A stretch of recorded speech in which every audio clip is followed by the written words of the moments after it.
पिछली बार आपने मुझे योग और सांख्य के बारे में सिखाया था।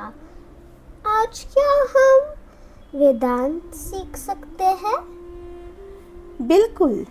वेदांत सनातन धर्म के महानतम दर्शनों में से एक है। आज हम जानेंगे कि यह हमारे वास्तविक स्वरूप और ईश्वर के बारे में क्या सिखाता है। वेदांत का वास्तव में क्या अर्थ होता है? वेदांत दो संस्कृत शब्दों से मिलकर बना है। वेद का अर्थ है ज्ञान, अंत का अर्थ है समापन या सर्वोच्च निष्कर्ष। इसलिए वेदांत का अर्थ है सर्वोच्च ज्ञान। यह हमें जीवन के परम सत्य का ज्ञान कराता है। अच्छा, सर्वोच्च ज्ञान? क्या यह विज्ञान से भी बड़ा है? विज्ञान हमें बताता है कि संसार कैसे कार्य करता है। वेदांत हमें बताता है हम वास्तव में कौन है, हमारा जन्म क्यों हुआ है, इस सृष्टि की रचना किसने की, सच्चा सुख कैसे प्राप्त किया जाए।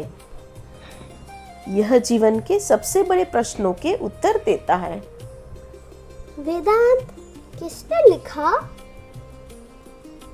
वेदांत की शिक्षाएं उपनिषदों से प्राप्त होती है। बाद में महर्षि व्यास ने इन शिक्षाओं को ब्रह्मसूत्र के रूप में व्यवस्थित किया। इसके बाद अनेक महान आचार्यों ने वेदांत को सरल भाषा में समझाया। वेदांत के 3 मुख्य आधार ग्रंथ हैं, उपनिषद, भगवद गीता और ब्रह्मसूत्र। इन तीनों को मिलाकर प्रस्थान त्रयी कहा जाता है। 3 ग्रंथ क्यों है? हर ग्रंथ का अपना विशेष उद्देश्य है। उपनिषद आध्यात्मिक सत्य को प्रकट करते हैं। भगवद गीता बताती है कि उन सत्यों को जीवन में कैसे अपनाएं, और ब्रह्मसूत्र उन शिक्षाओं को तर्कपूर्वक समझाते हैं। ये तीनों मिलकर वेदांत की नींव बनाते हैं। वेदांत किन प्रश्नों के उत्तर देता है? वेदांत हमें इन प्रश्नों के उत्तर खोजने में सहायता करता है। मैं कौन हूँ? ईश्वर कौन है? मृत्यु के बाद क्या होता है? मनुष्य दुख क्यों भोगता है? और सच्चा सुख क्या है? हजारों वर्षों से लोग इन प्रश्नों के उत्तर खोजते आए हैं। वेदांत के अनुसार मैं कौन हूँ? वेदांत कहता है तुम केवल अपना शरीर नहीं हो, तुम केवल अपने विचार भी नहीं हो। तुम्हारे भीतर एक शाश्वत आत्मा है जो कभी नष्ट नहीं होती।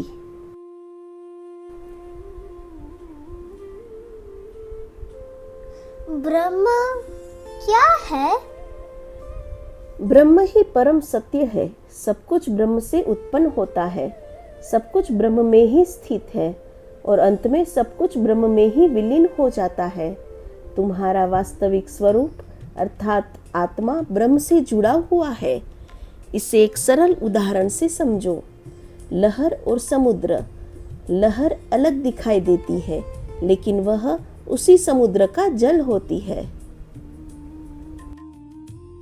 क्या सभी लोग वेदांत की एक ही तरह से व्याख्या करते हैं? महान आचार्यों ने वेदांत को अलग अलग दृष्टिकोण से समझाया। इन्हें अद्वैत, विशिष्टाद्वैत और द्वैत कहा जाता है। अद्वैत कहता है कि आत्मा और ब्रह्म अंततः एक ही है।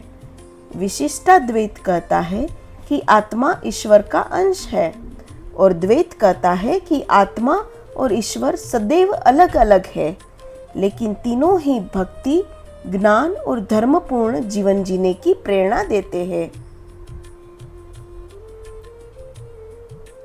मैं अपने रोजमर्रा के जीवन में वेदांत को कैसे अपनाऊं?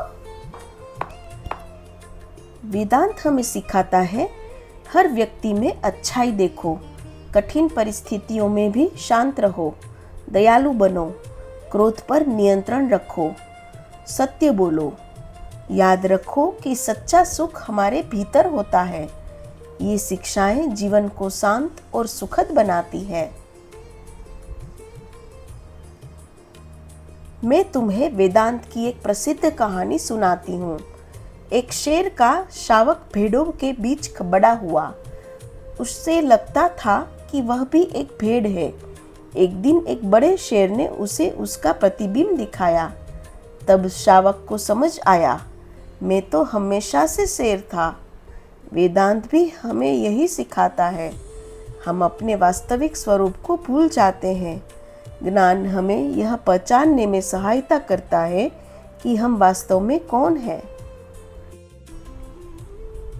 क्या आज भी वेदांत उपयोगी है? बिल्कुल, आज की व्यस्त दुनिया में भी वेदांत हमें शांति, आत्मविश्वास, आत्मसंयम, विवेक और करुणा सिखाता है। इसकी शिक्षाएं सदैव प्रासंगिक है। आओ आज की बातें याद करें। वेदांत का अर्थ है सर्वोच्च ज्ञान। यह उपनिषदों से प्राप्त हुआ है। यह हमें हमारे वास्तविक स्वरूप का ज्ञान कराता है। यह हमें बुद्धिमानी और शांति के साथ जीवन जीना सिखाता है। अब मुझे समझ में आ गया कि वेदांत को सर्वोच्च ज्ञान क्यों कहा जाता है। धन्यवाद माँ। अब मैं वेदांत के बारे में और भी सीखना चाहती हूँ। बहुत अच्छा। जब हम सनातन धर्म के साहित्य को पढ़ेंगे तब हम वेदांत को विस्तार से समझेंगे। यदि आपको वेदांत के बारे में सीखना अच्छा लगा हो तो कृपया इस वीडियो को लाइक करें, अपने मित्रों और परिवार के साथ साझा करें और हमारे चैनल सनातन धर्म ज्ञान को सब्सक्राइब करें। बेल आइकन अवश्य दबाएं ताकि सनातन धर्म की ज्ञान यात्रा का अगला वीडियो आपसे छूट न जाए। फिर मिलेंगे, तब तक सीखते रहिए, प्रश्न पूछते रहिए और निरंतर आगे बढ़ते रहिए। धन्यवाद।